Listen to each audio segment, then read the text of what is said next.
What is AppleJack?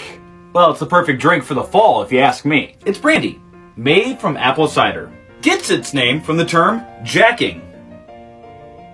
Freeze distillation. It's leaving cider outside and then letting it freeze and then chopping off the chunks to concentrate the alcohol concentration. Get your mind out of the gutter, jeez. In 1780, Laird's apple brandy was given the first distillery permit ever in the United States. License number 1. Oh, it's been produced since 1698 in New Jersey. They're actually still there. George Washington actually asked for the recipe so that he could provide AppleJack to his troops during the Revolutionary War. During the colonial period, this bottle was used as currency. One of the few distilleries to make it through Prohibition, repurposed as medicinal. It's an 80 proof brandy with over 6 pounds of apples in every bottle. Next up, we're gonna have our first impression and then a full-on tasting.